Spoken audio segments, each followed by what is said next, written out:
Good morning.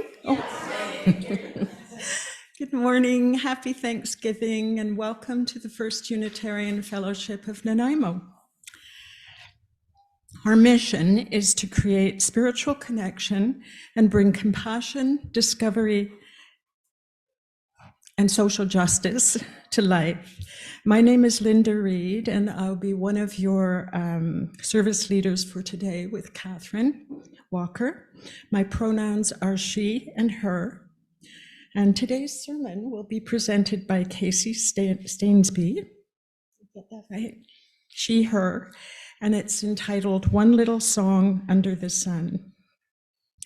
Could you please take a moment to silence your phones? Thank you. And let's say hello to everyone on Zoom. Hello. Thank you.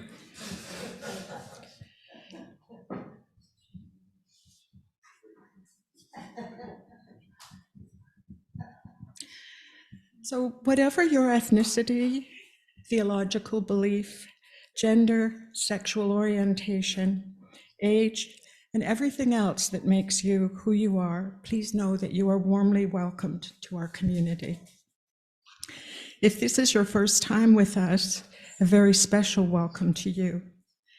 If you are joining us online, please consider leaving your contact information with us, and you can share it with the host by going to the chat icon at the bottom of your screen. We'd love to welcome you to the community. We have a wonderful website. It's called info@ufon.ca.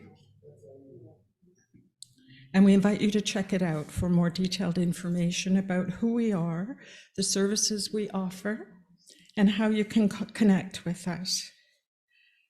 We acknowledge that we are on the land of the traditional territory of the Nanaimish First Nation. As Unitarians, we are committed to the work of reconciliation required to address the harms done to all Indigenous people and their cultures by non-Indigenous peoples. We have much to learn from the Indigenous perspective that the earth is the source of all life and that it is our responsibility to honor and care for it. Let us now enter into sacred space. Patrick will lead us into worship through music. Good morning. And happy Thanksgiving. I'm really happy to be here. For anybody who doesn't know me, my name is Patrick, and I previously was the musical director of this Unitarian Fellowship, and I've moved away from the island, but I'm visiting, and I'm very happy to be here. That the music director Leah Hokinson asked me to be here today while she's away. So yeah, it's a delight to be back. The Prelude is a song that our today's presenter Casey selected, that I had never heard before, but is a really pretty song. So I hope I'll do it justice here. It's called One Little Song by Gillian Welch, and it has a really nice message, which I'm excited to hear more about in Casey's presentation. But at least from my perspective, it's a kind of nice message about, even if you get musical writer's block, there's still more stuff out there. I guess that'll make more sense once you've heard the song. All right, here we go. And we'll stop talking now. One Little Song by Gillian Welch.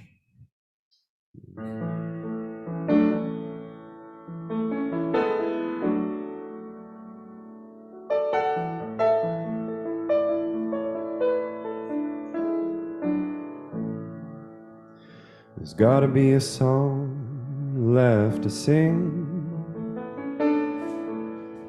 'cause everybody can have thought of everything. One little song that ain't been sung, one little rag that ain't been wrung out completely yet. Just got a little left. One little drop of fallen rain, one little chance to try again.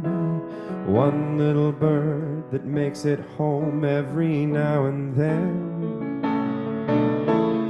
One little piece of endless sky, one little taste of cherry pie, one little week in paradise, and I start thinking,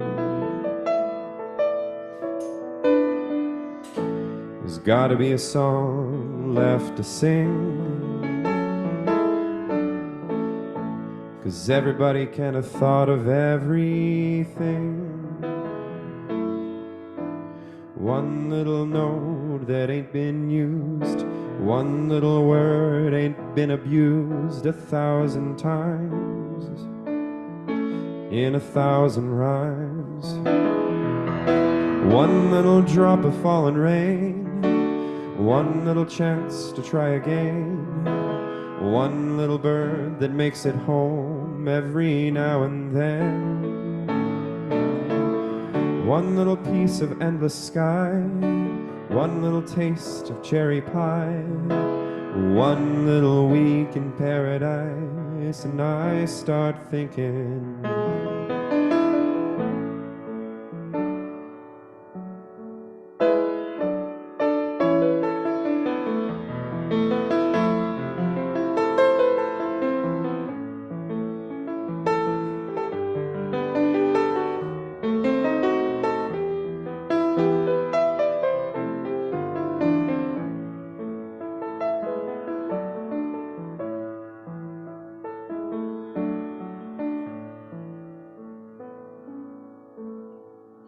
there's gotta be a song left to sing, 'cause everybody can have thought of everything.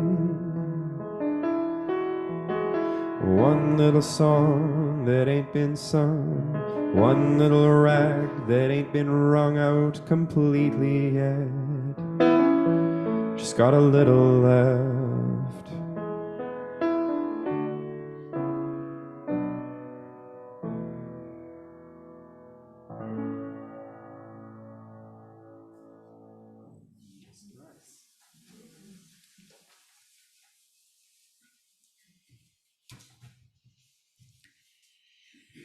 So it's my pleasure to introduce our speaker for today, Casey Stainsby. She, her, is an aspirant for Unitarian Universalist ministry, studying part-time at the Vancouver School of Theology. She also serves the Canadian Unitarian Council as the Youth and Young Adult Program Manager. She recently moved back to Vancouver, having grown up there, and has since lived in both Montreal and Victoria. She is passionate about building intergenerational communities that can see us through the apocalypse. Thank you.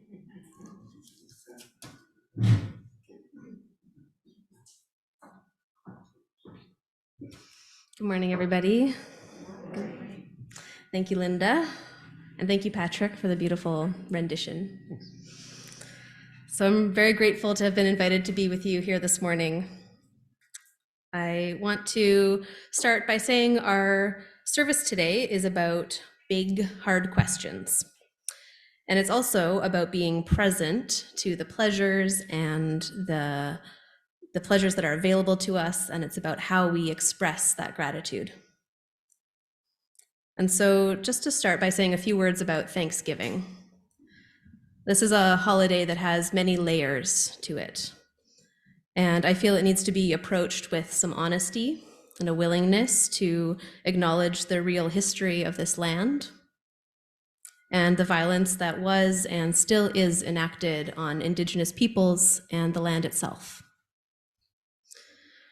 So we want to be careful that it's not just a happy story about friendship and feasting, but that we also recognize that Indigenous peoples are still disproportionately affected by the carceral system, the foster care system, by poverty and by the drug poisoning crisis, by the COVID-19 pandemic, and by climate disasters. And that's not to mention the many communities that are still living without access to clean drinking water. So truth-telling should also be a part of how we mark this day. And gratitude, based in reality, is a powerful spiritual tool that can lead us to healing, especially for those of us who are descendants from settlers. Cultivating humility and gratitude for what is can deepen our relationships, our commitments to justice, and can help us let go of that colonial attitude of always wanting more. So it's a quote from John Pattison. "If lack is the root of injustice, then gratitude is at the root of justice." So in that spirit, I would like to invite Linda to light our chalice today, the symbol of our faith, with gratitude in our hearts for the Snuneymuxw peoples, the caretakers of this land since time immemorial, and with a renewed commitment to work towards healing the impacts of colonialism.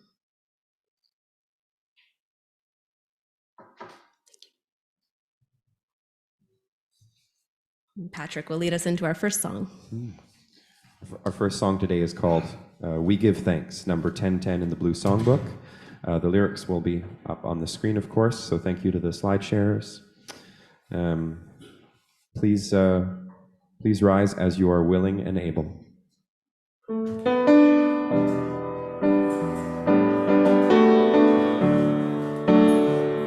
Oh, we give thanks for this precious day, for all gathered here and those far away, for this time we share with love and care. Oh, we give thanks for this precious day. Oh, we give thanks for the young and old. We'll give that another shot. Oh, we give thanks for the young and old, for a time of wonder, joy and fun, for all we give as we grow and live. Oh, we give thanks for the young and old. Oh, we give thanks for this precious day, for all gathered here and those far away, for this time we share with love and care. Oh, we give thanks for this precious day.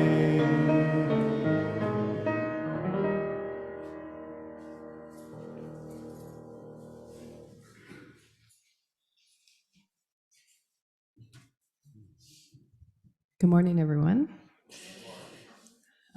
I want to thank Linda for being part of our Small But Mighty Sunday Services Committee. I'm doing an awesome job. First time service leading. We're sharing it today.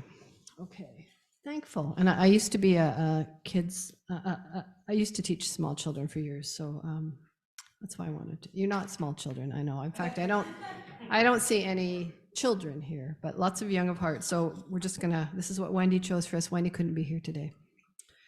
The waitress is thankful for comfortable shoes. Sorry, I'm ahead of the slides. There we go. The local reporter for interesting news. The gardener's thankful for every green sprout. The fireman for putting the fire out. The poet is thankful for words that rhyme. The children for morning story time. The artist is thankful for color and light. The clown for her costume, silly and bright. The doctor is thankful when patients get well. The traveler for a cozy hotel. The dancer is thankful she loves the beat that stirs her heart and hips and feet. The chef is thankful for plates licked clean. The tailor for her sewing machine. The queen is thankful for afternoon tea. The beekeeper for the honeybee. The mayor is thankful for every vote. The sailor for his sturdy boat. The birder is thankful to list a new bird. The pastor is thankful for God's loving word. The crafter is thankful for glitter and glue. And me, I'm ever so thankful for you. All right, please sing with me.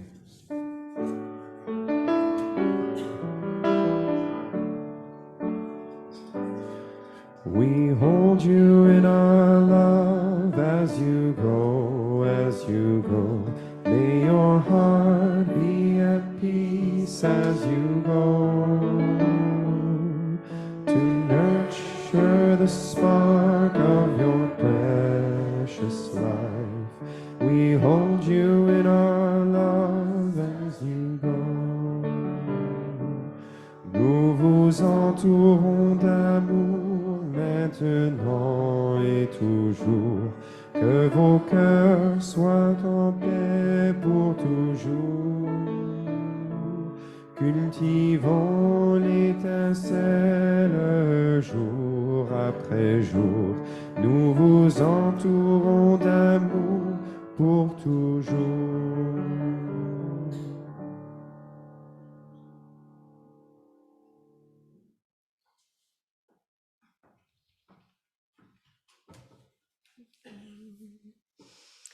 So I would like to offer a poem, a prayer by the Reverend Nancy MacDonald Ladd to lead us into a time of shared silence.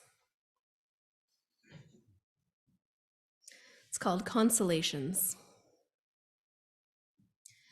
These are my consolations.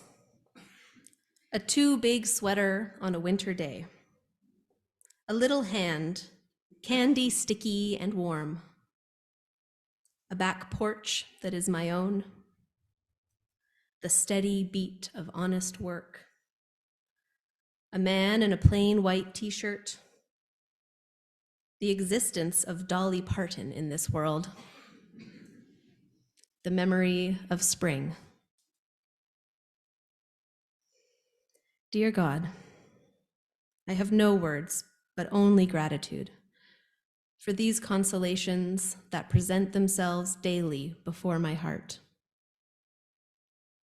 I ask for the grace to notice them and their brethren, whispered answers to the shouting world, where fires still burn and fears persist, and the knotted ropes of inadequacy tangle in my heart. Whispering above the shouts, your consolations come to me, and the truest work of my spirit is only to receive.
So for the past 2 years, I've been a student at the Vancouver School of Theology, which is a progressive Christian seminary on Musqueam lands.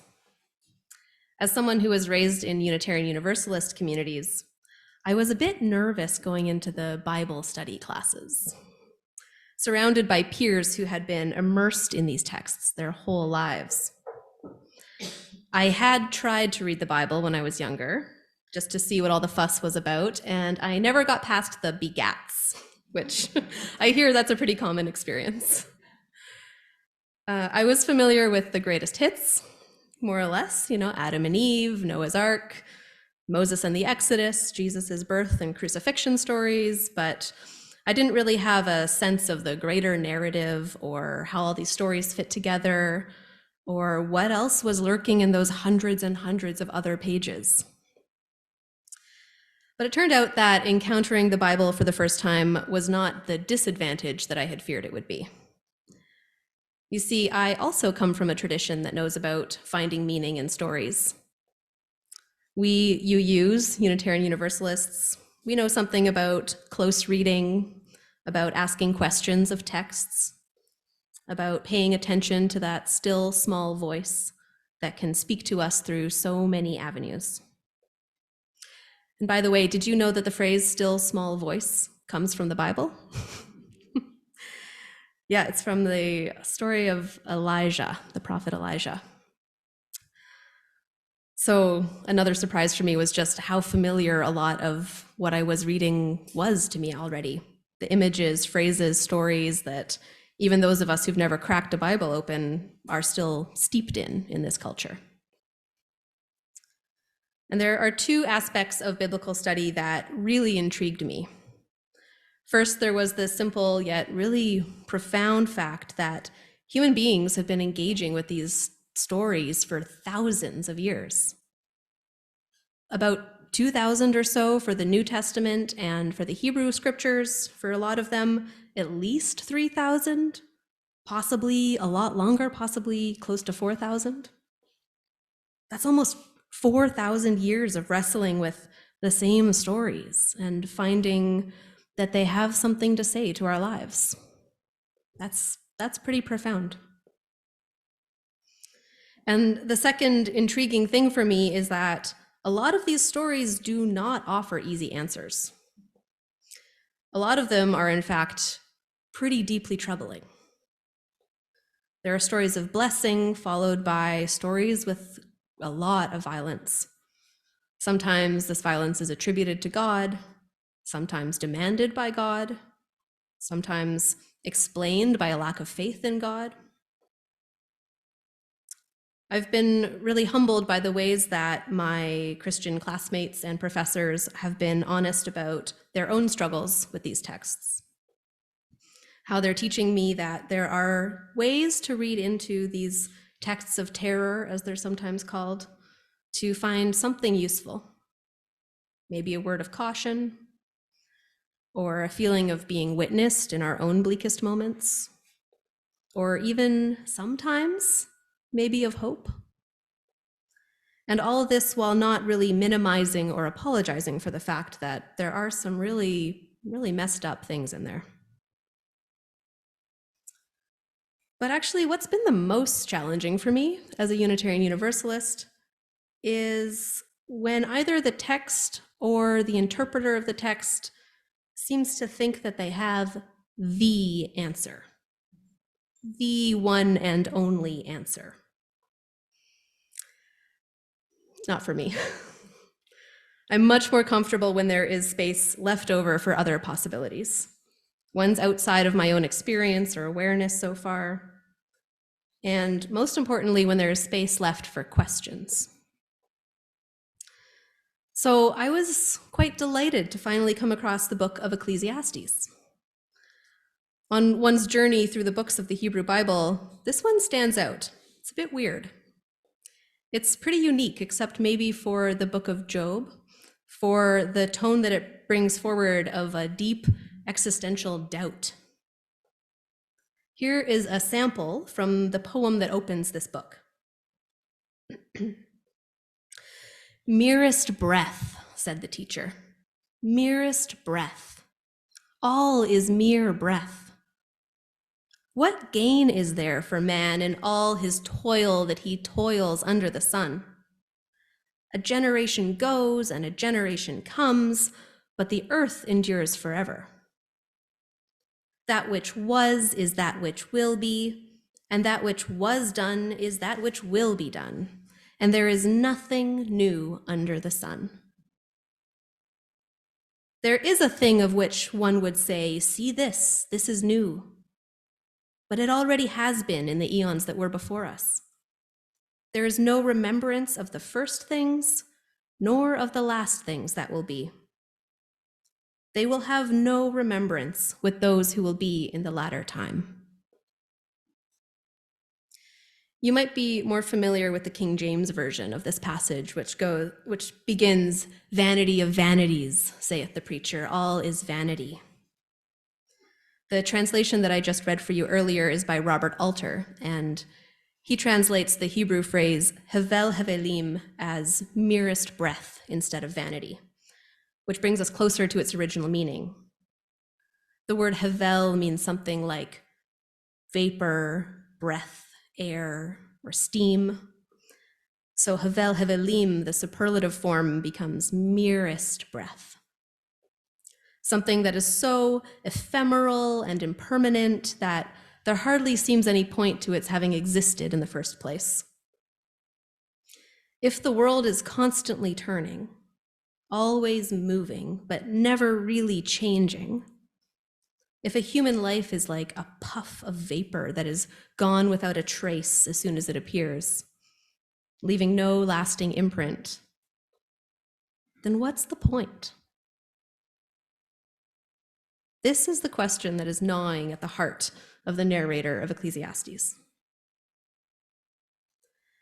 So reading this book in 2023 brings up a lot of questions.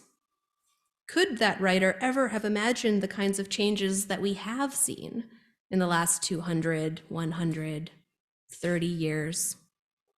Could he have imagined the printing press or airplanes or the internet? How these things have absolutely revolutionized our human life and society? We live now not only with the legacies of these changes, but with a rate of change that our ancestors would be stunned by. It's easy to feel these days that everything under the sun is new. We might even long for a simpler time when things felt more stable, more predictable, more in tune with the cycles of the world around us. And yet I think with all this newness, the essential questions that this philosopher is asking might still speak to our modern hearts. What is the meaning of life? Knowing I will die, how shall I live? And what does it mean to leave a legacy, to have an impact on the world? I'm guessing that each of you probably has some version of these questions that live inside you. For myself, reading Ecclesiastes, the existential angst that rears its familiar head is in relation to the climate crisis. In this age when we human beings have had such a significant impact on the earth, I am more likely to ask, how can I be less significant? How can I live so that I am less of a burden on my Mother Earth? Should I give up driving, flying, eating meat? Should I not have children? Would these sacrifices be worth it? How can I have less of an impact? Sounds kind of like the opposite to what this narrator is concerned with. But if I dig a little deeper, I think it's actually not that different. I'm still asking, as one person in this big, complex world, is it even possible to have a meaningful impact? Does it even matter how I choose to live? Does it even matter how I choose to live?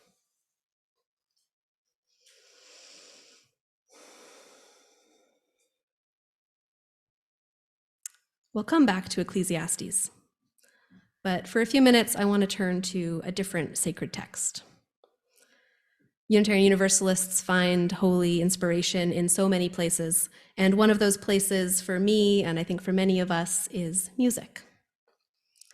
So the song that Patrick opened our service with this morning is a rendition of an American folk singer-songwriter, Gillian Welch's One Little Song.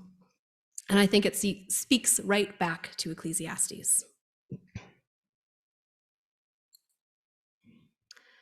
Each of the three verses starts with the phrase, "There's gotta be a song left to sing," because everybody can't have thought of everything.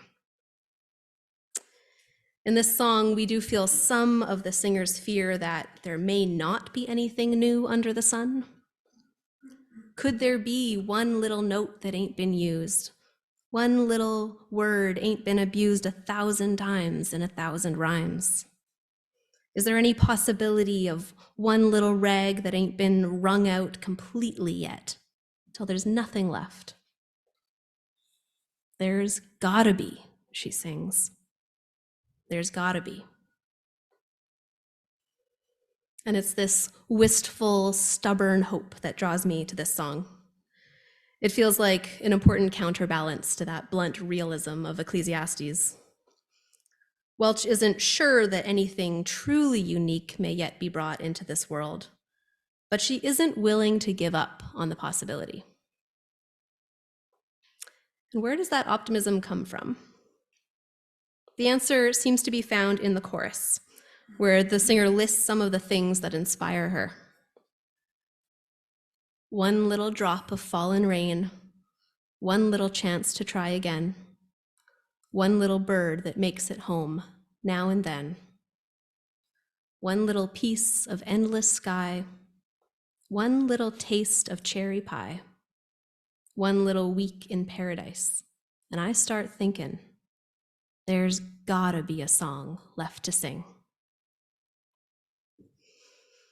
I'm so charmed by these one little moments, singular and yet utterly repeatable. A drop of rain, a bird returning to a nest, a glimpse of sky, a taste of something delicious. Tiny daily moments that could have happened to a songwriter in the US 20 years ago, or to a scholar in ancient Israel, or may happen to any of us later today. What Welch seems to be calling us into is a new attitude towards the endlessly cycling world. One could get bogged down and exasperated with the repetition and the inconsequentiality of it all, as the writer of Ecclesiastes seems to be. Or one could approach all these tiny little details of life on Earth with the awareness that it's never been done exactly like this before.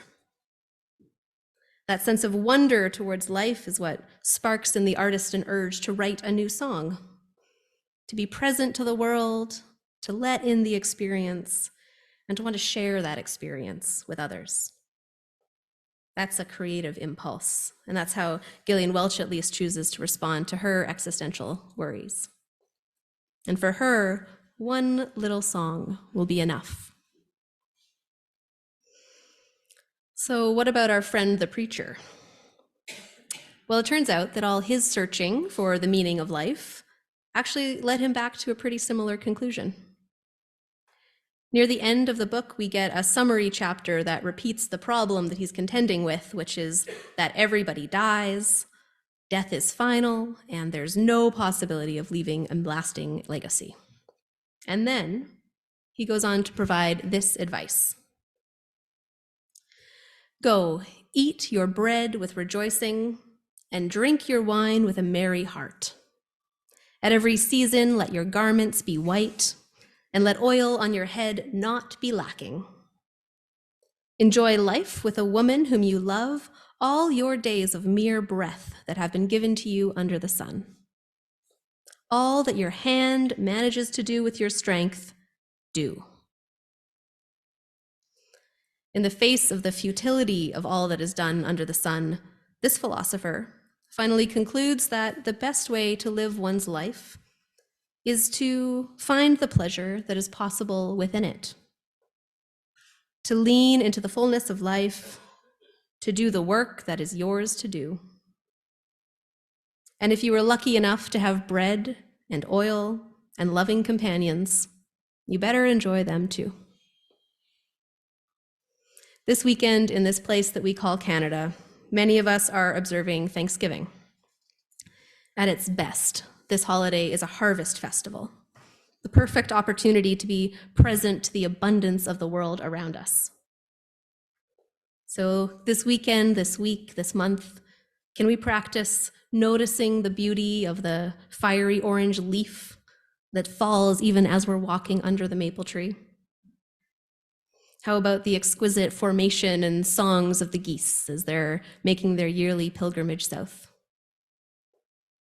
Can we be present to our gratitude for the companions who travel this life alongside us?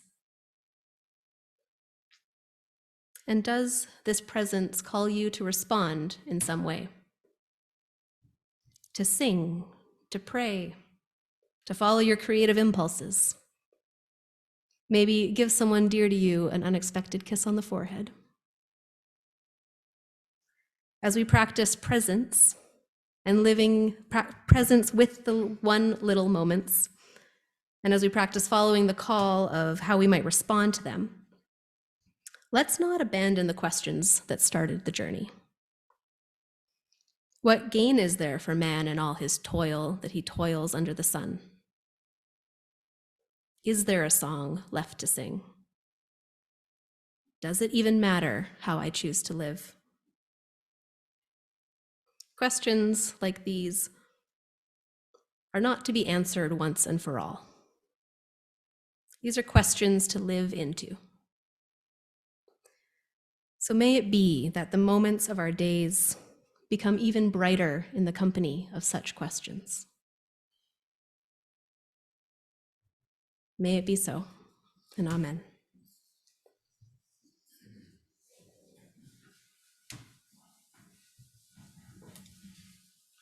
Our second song today, My Life Flows On in Endless Song, number 108 in the Gray Songbook. Thanks again to the slide sharers for sharing the lyrics. And please rise as you are willing and able.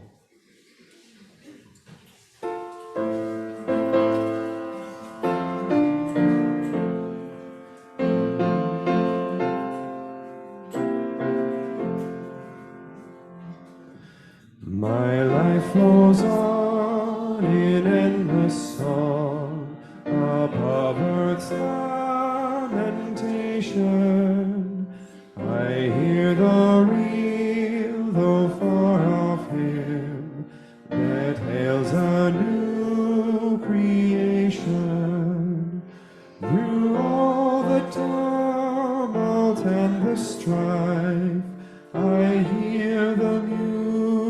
music singing, it sounds an echo in my soul. How can I keep from singing? What though the tempest round me roars? I know the truth it liveth.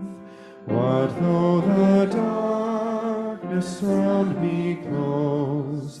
Songs in the night it giveth. No storm can shake my inmost calm, while to that rock I'm clinging. Since love prevails in heaven and earth, how can I keep from singing? When tyrants tremble as they hear the bells of freedom ringing, when friends rejoice both far and near, how can I keep from singing? To prison cell and dungeon vile, our thoughts to them are winging, when friends by shame are undefiled, how can I keep from singing?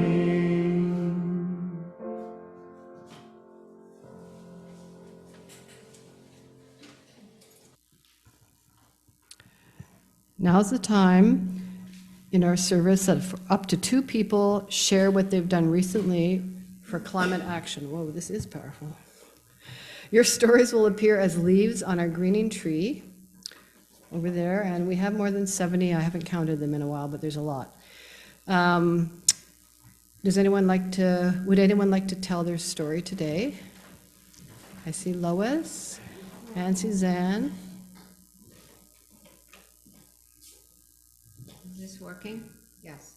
My car, I celebrated its 300,000 kilometer birthday this week, and I further committed to continuing to care and take care of this car so I don't have to use additional resources, transportation costs, in sending vehicles around the country. And I'm trying to get over the fact that really all I wanted in my life was central locking, and that may never happen.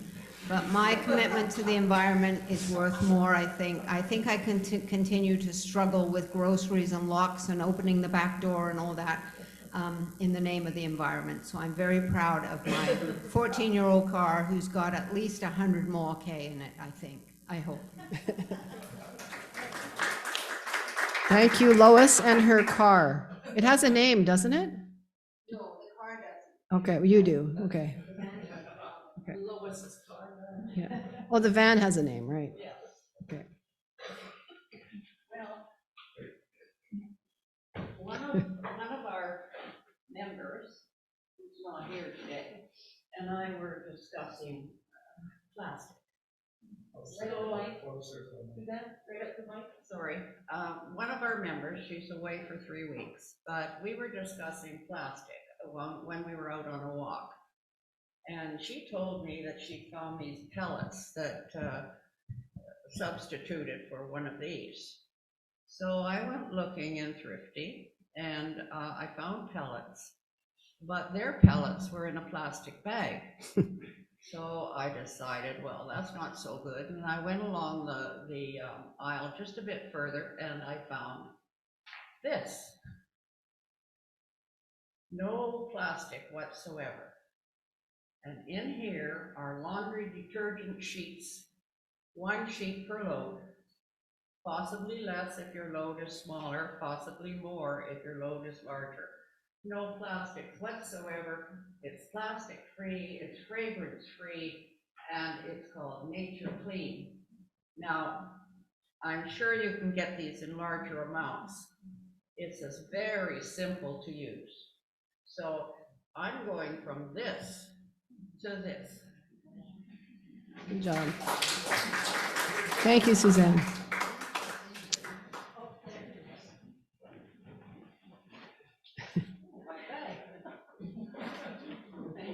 Okay, so that's our two people. Thank you. What you have done adds another leaf or more leaves to our tree and lessens the load on Mother Earth. Thank you. It's time for today's announcements.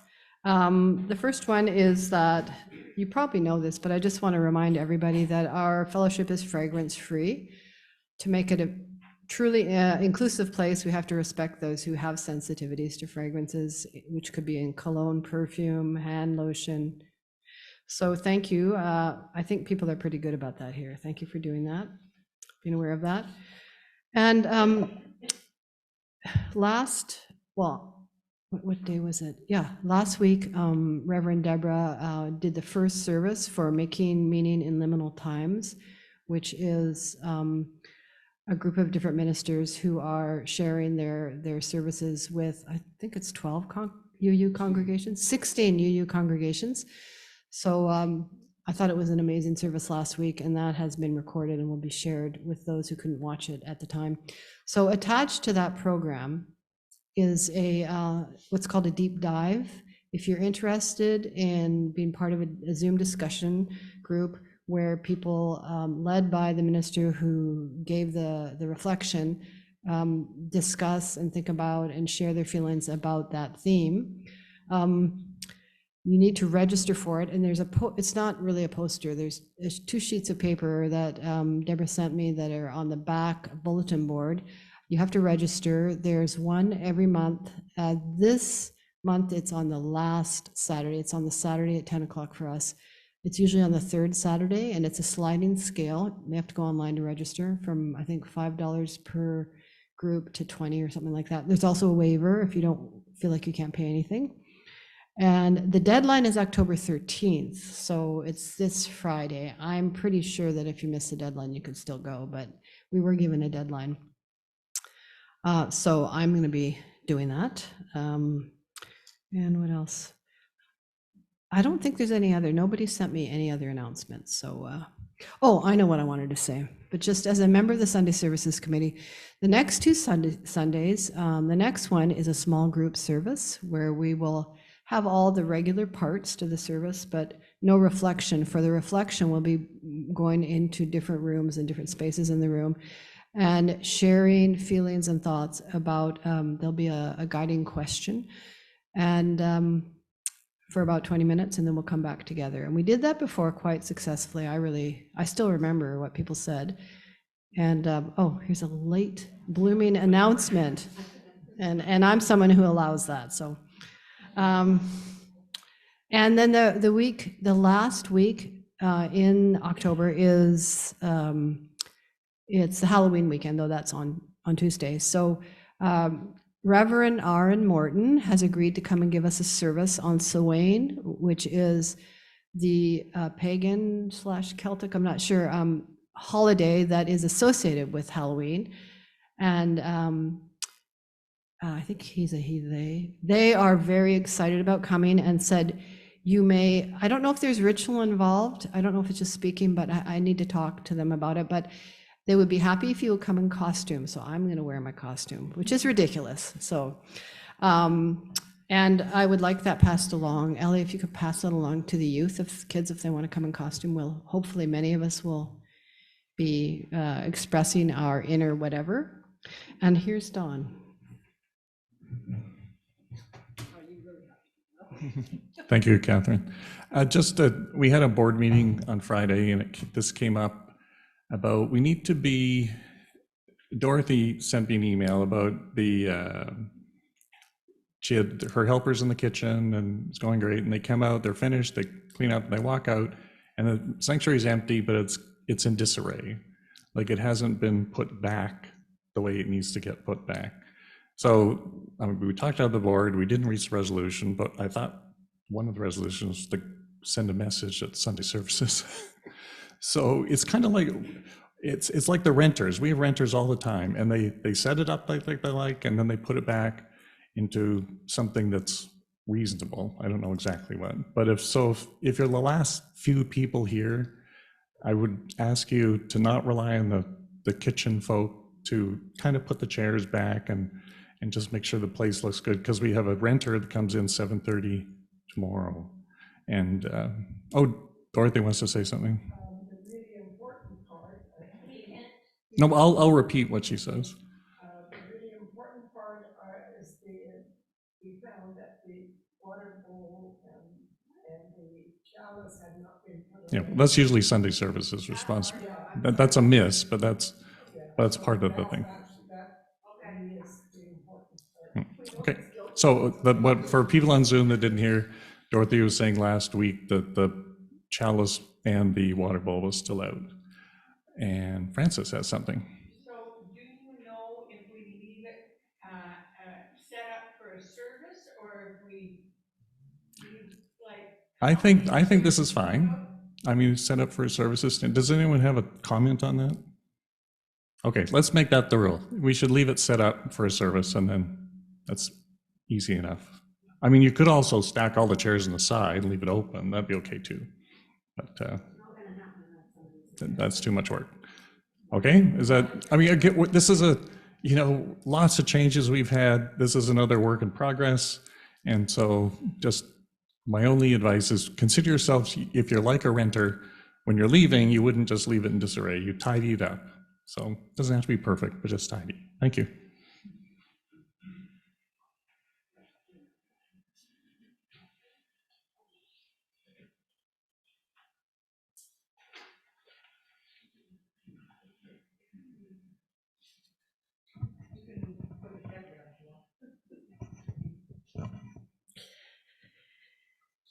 Now that we are both online and in the hall, we welcome your donations and pledges in 3 different ways. First, we have set up the Unitarian Fellowship bank account where you can automatically deposit an e-transfer into info@ufon.ca. Second, you can write a check and drop it in the mail. Third, if you're in the hall, we are passing around baskets for donations. And our charity for the month is the Unitarian Shelter.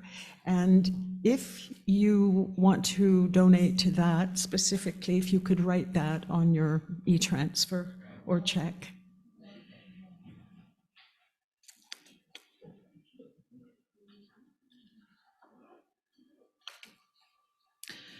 We're nearing the end of our service for today. After we sing Carry the Flame, you have the opportunity to join us in the hall for refreshments and socializing.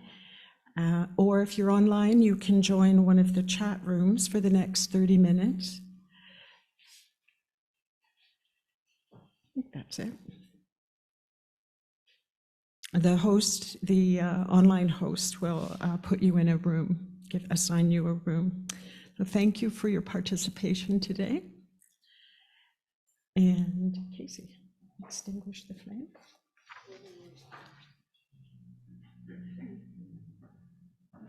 Extinguish the chalice, Linda?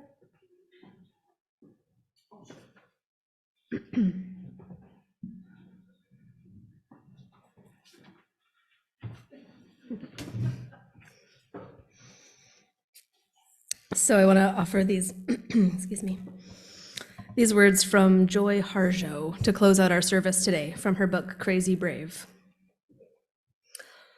Once I traveled far above the earth. This beloved planet we call home was covered with an elastic web of light. I watched in awe as it shimmered, stretched, dimmed, and shined, shaped by the collective effort of all life within it. Dissonance attracted more dissonance. Harmony attracted harmony. I saw revolutions, droughts, famines, and the births of new nations. The most humble kindnesses made the brightest lights. Nothing was wasted.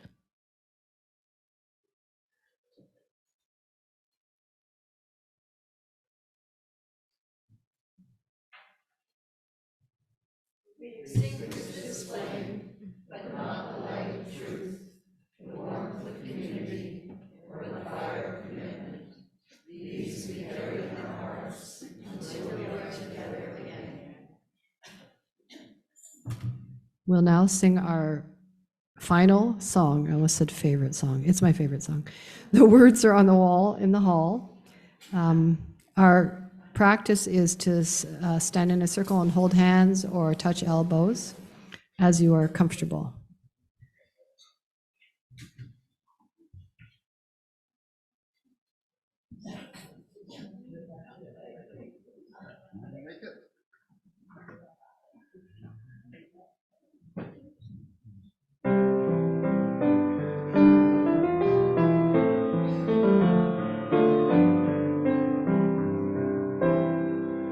Carry the flame of peace and love until we meet again.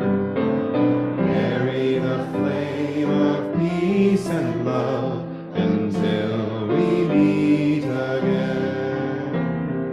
Then we shall see a world of light and a world of joy.